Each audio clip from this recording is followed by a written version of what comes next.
Hey, everybody! It's day 11 of the advent of cyber. So let's go ahead and jump into it and see what we're doing today.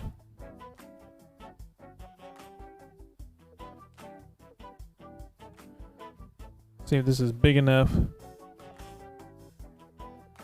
Make that bigger. There we go. All right. Today, looks like we are going to do memory forensics. Not all GIFs are nice. Let's get the music up a little bit so you guys can hear it.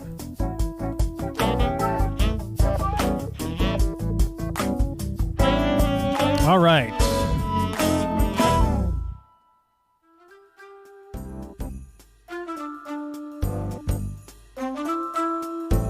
Check something real quick, and then we will get into this.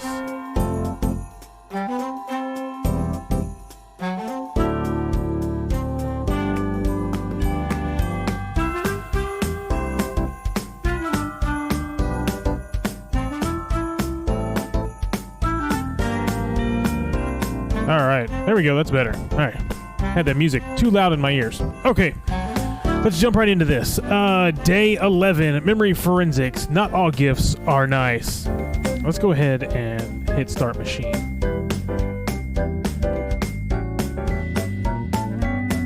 Let me get that started. Let's see how this looks on here. Could be pretty good. I'm zoomed in a lot, so hopefully we'll be able to use this. If not, we'll move over to a big screen. Okay, check out Security Ninja's video walkthrough for day 11 right here. So Security Ninja did a walkthrough and dropped that earlier this morning. If you want to, that's going to be TryHackme's official walkthrough. So you can jump onto that and walk through it. But for us, we're going to go through our walkthrough together. All right, in the Elves Santa Security Operations Center, or the SSOC, Santa's SOC, are hard at work checking their monitoring dashboards when Elf McDave, that's an interesting name, McDave, one of the workshop's employees, knocks on the door.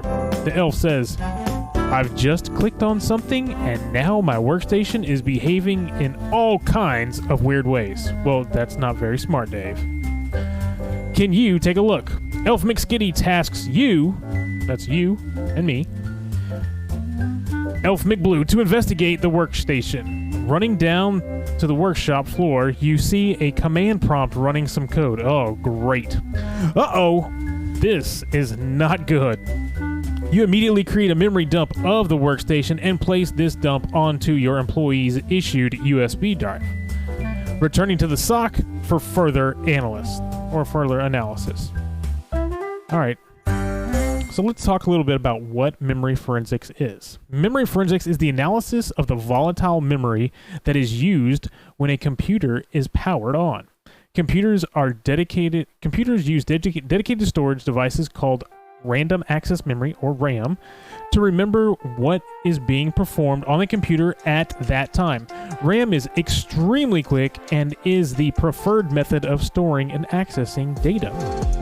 However, it is limited compared to storage devices such as hard drives. This is a type of This type of data is volatile because it will be deleted when the computer is powered off. RAM stores data such as your clipboard or unsaved files. Interesting. We can analyze a computer's memory to see what applications, aka processes, what networking connections are being made, and many more useful pieces of information. For example, we can analyze the memory from a computer infected with malware to see what the malware was doing. Let's think about cooking. You normally store your food in a fridge. A hard drive is like your fridge. Oh, so we're about to turn on. When you are cooking, you will store images on the kitchen counter so that you can quickly access them. But the kitchen counter, aka the RAM, is much smaller than the fridge, aka your hard drive. Oh, look at this, man. Straight up command prompt here. Okay, so why is memory forensics useful. Memory forensics is an extremely important element when investigating a computer. A memory dump is a full capture of what was happening on the computer at the time. For example, network connections. Oh, we already talked about it. We already did that. I got mixed over. Okay. Oh, we use capture. We can use the capture of the memory for analysis at a later date, especially as the memory on the computer will eventually be lost. If, for example, we power off the computer and try to prevent the malware from spreading. By analyzing the memory, we can discover what the malware was doing and who it was contacting and so forth. All right, introduction to processes. At its simplest, a process is running a program. For example, a process is created when running an instance of Notepad. You have multiple processes on an application. For example, running 3 instances of Notepad will create 3 separate processes. This is important to know because being able to determine what processes we're running on the computer will tell us the applications that we're running at the time of the capture. On Windows, we can use a task manager, pictured below, to view them and manage processes. Let's see, let open up, there you go. So if you use task manager, you can see your tasks running. You can see this one's got Notepad, secret file, Microsoft Edge, so forth. All right. On a computer, processes are usually categorized in 2 groups. You have user processes and background processes, okay? Introduction to volatility. Volatility is an open source memory forensics toolkit written in Python. Volatility allows us to analyze memory dumps taken from Windows, Linux, and/or Mac OS devices and is an extremely popular tool when it comes to memory forensics. For example, Validity, am I saying it right? Validity allows us to 1. List all processes that we're running. 2. List active and closed network connections. 3. Create our own YAR rules. So use YAR rules, search for indication malware. Retrieve hashed passwords, clipboard contents, and contents of the command prompt, and much, much more. Once validity,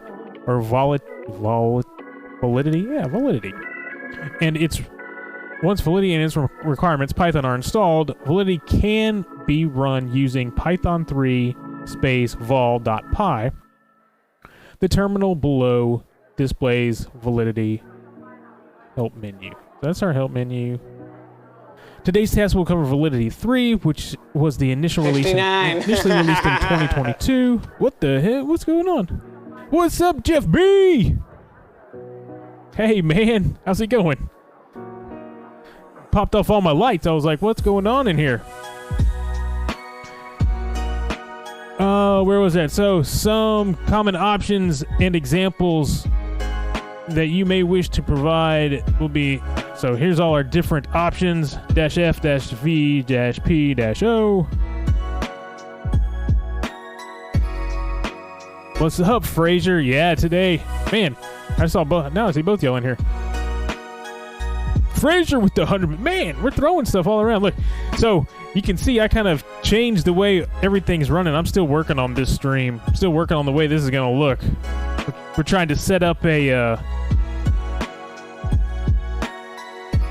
the 50K. I didn't reset anything. But I'm working on setting up a different outlook of the way the stream is. In fact, let me remove that. There we go.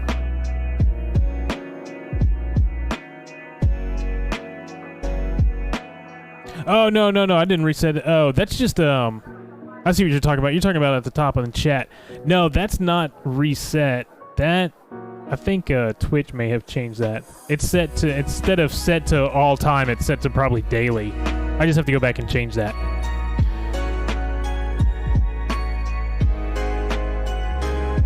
Or I can leave it and you can try to get back to 50K. All right, let's finish going through this and then let's knock this one out. All right, finally, we need to decide what we want to analyze for the image for validity using the plugins to perform analysis, such as... Oh, Grey Dog. Yeah, this will be an interesting one. We're going to be diving into... We are going to be diving into memory forensics. This is going to be interesting. Something I've never done. So in this task, we're going to use Validity to see the operating system of the memory dump. We'll see the processes running at the time of capture, and we'll see what connections we had. So using Validity to analyze the image. Instead of just reading all this, why don't we just go ahead and jump right into it, because there's a lot in here. So let's go scroll down. Cheer a million. Oh, there we go. Now that's pretty funny. DJ Jeff B with the 1 million biddies. With the 1 million biddies. All right. All right, so first off, we need to run our image. Scroll back up here.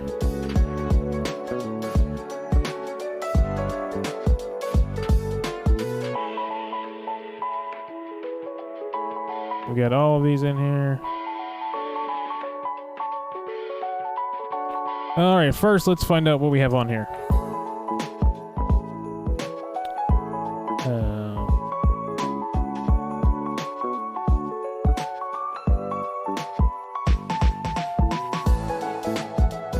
All right, so here we've got all of our.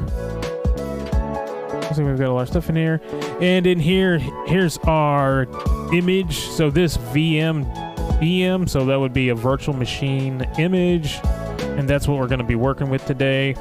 So let's try Python 3, and we're going to type in vol.py because that's what we're going to be using. -F, and then we're going to do workstation dot virtual environment VM and our first flag we're going to our first process we're going to use is windows .info. Let's see what we get.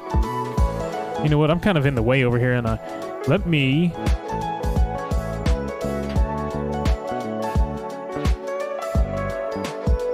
let's slide up over here. There we go. That's a little bit better.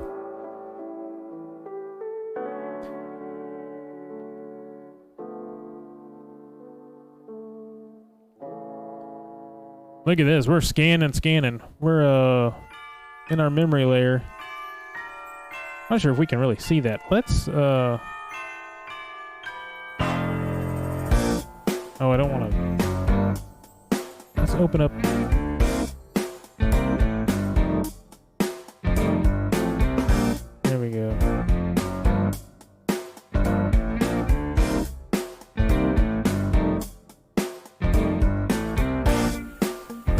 Did it show us over here? It did not. All right. Now I'm going to move my, let's move myself back over here. I'm going to run it this way. That way you guys can actually see it. And we're going to go ahead and make this a little bit bigger.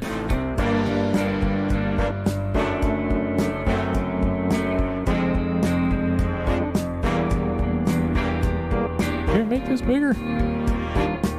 Oh, we can zoom in. Nano Bash. Man, so we got history.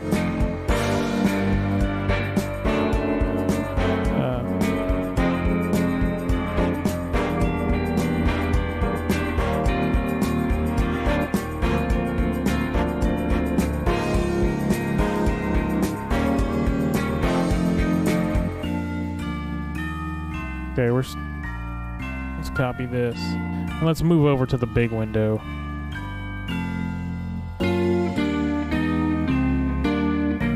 There we go.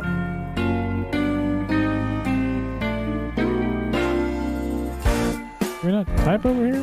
There we go. All right, well, looks like we're going to start all over again. So let's do ls. I'm going to pull this up over here so we don't have to keep going back and forth.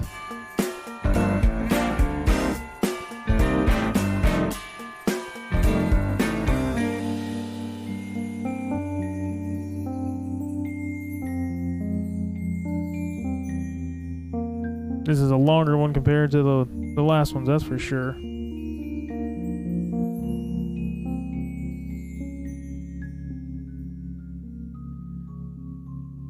All right, so now we're going to move into the vol. And we want to run, what did we run? Python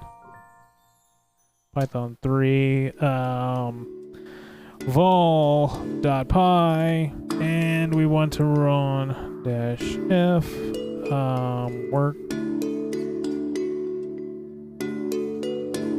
workstation.vm.e or vm.em, and then we want to run windows, so windowsinfo.info. There we go. Now we're scanning. Now you guys can actually see what's going on here.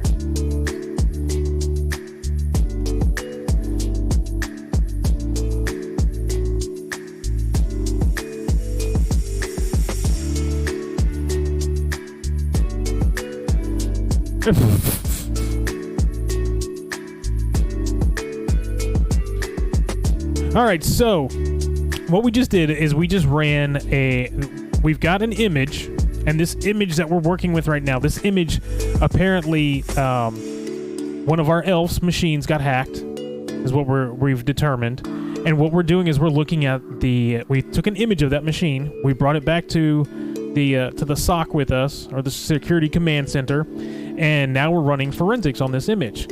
So what we just ran right now was we ran what's called Validity 3, and it's a Python script, and we're looking at the workstation image that we grabbed, and we're using the Windows information because we knew that it was a Windows machine. So what is this going to do? This should come in and tell us what is on this machine, or what type of machine this is. So if we look at the image information, we see that it is a 64-bit machine. We see that it looks like it's 4 processors on this machine. We've got root system of C Windows. And it looks like the NT version is 10. So it looks like it's a Windows 10 machine. Great. Perfect. So if we come back over here, let's scroll down, because that was one of the things that we wanted to know.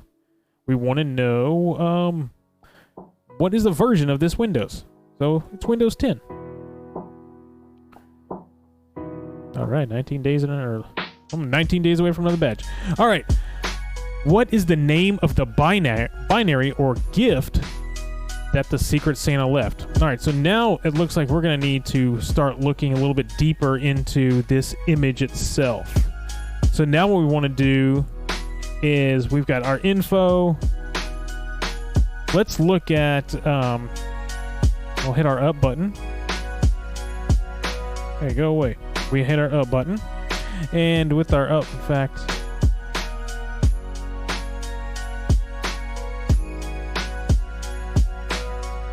try to make this the best way that you guys can see without, all right.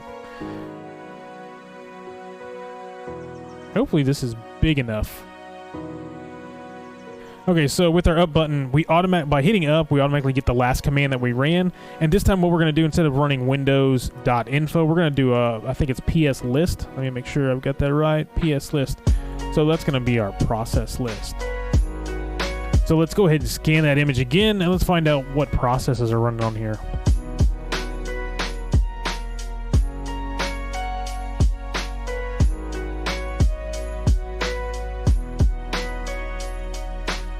Oh, we got a lot of processes.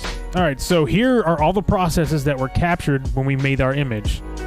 Search protocol, mystery gift. We've got Edge that was running. That's exactly, so that's how the story started off, Jeff. They said the elf said he clicked on something and something happened to his machine. I think we're going to have to send him to training. All right, so it looks like by scrolling through these processes, we got font drivers, host. So at the top of this list, we've got our PID, our process ID. We've got our image, the actual image of the file, or the file name. We got all our different threads, when it was created.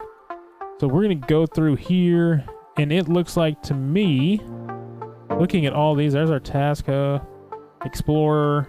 Something that looks out of sync, so to say. There's Notepad. Was down here at the bottom, mysterygif.ex. I'm gonna assume it's exe. So let's do mystery gift.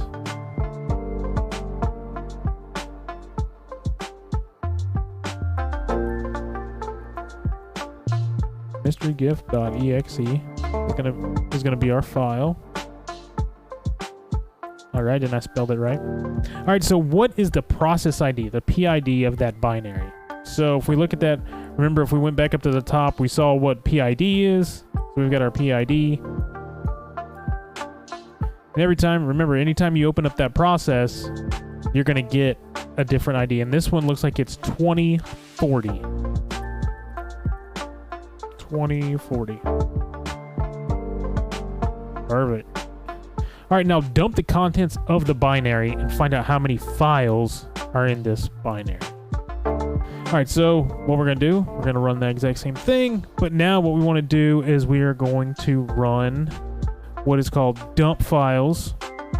Let's see, we've got ps scan, process further. You know what, let's go ahead and do this. While we're all here, we'll go ahead and run a ps scan, and what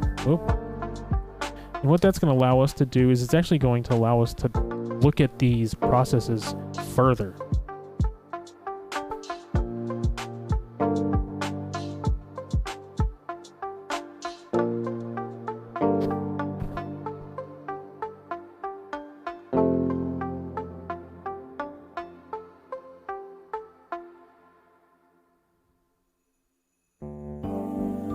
Well, does it want us to put it? It doesn't want us to put in an actual PS list. That's pretty funny. Only 32 bytes. Not 64 bytes.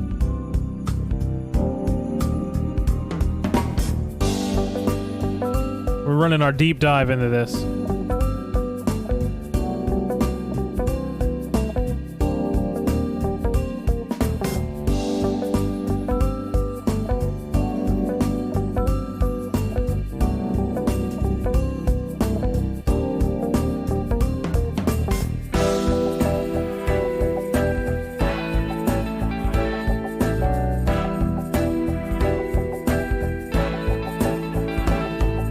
Alright, there we go, finished out.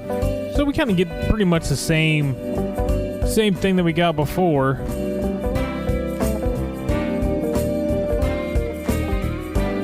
Firelocks, welcome to the channel.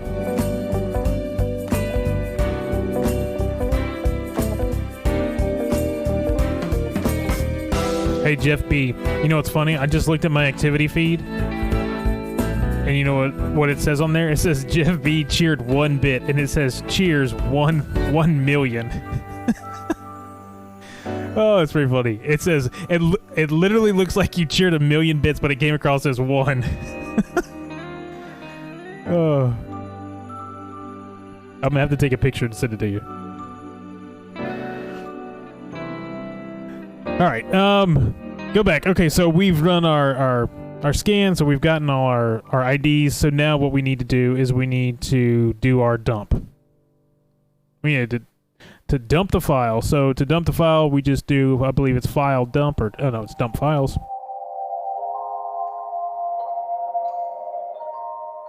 Oh, that's pretty funny. Dump files, and let's see what we get. Because it's going to want to know how many files that we actually have in this.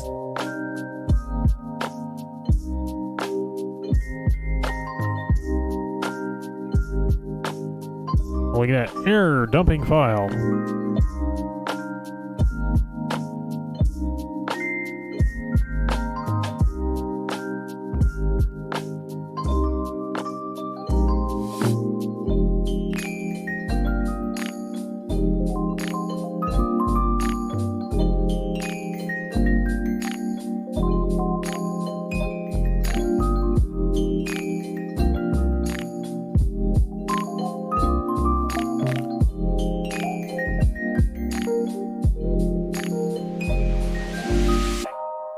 Oh, this is interesting.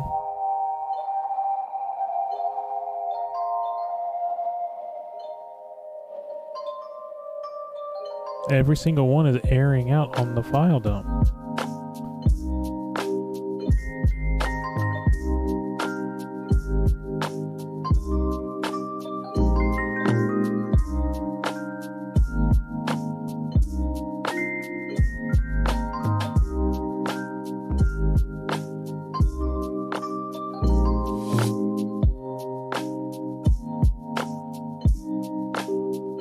Okay. Well, it looks like maybe I did this wrong.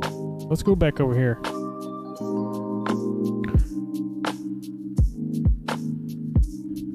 So, dump file. So, we can use the dump files, but it looks like we need to not just dump the file, but we need to dump the process ID. Is what we're looking for. So, we need to do the same thing.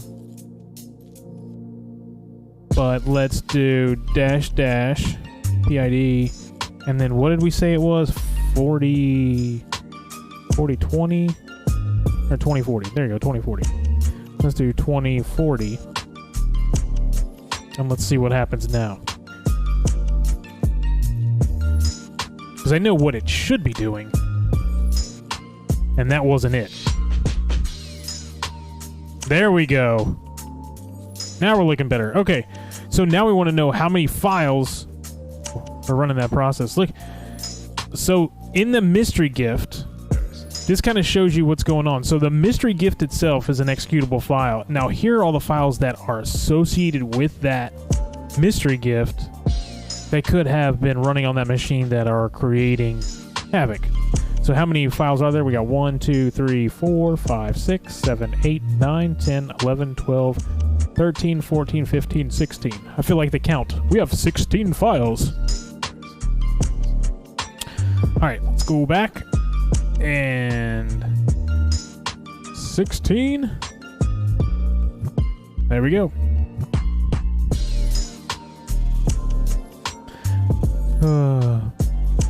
All right, if you want to learn more about Validity, please check out a dedicated room here.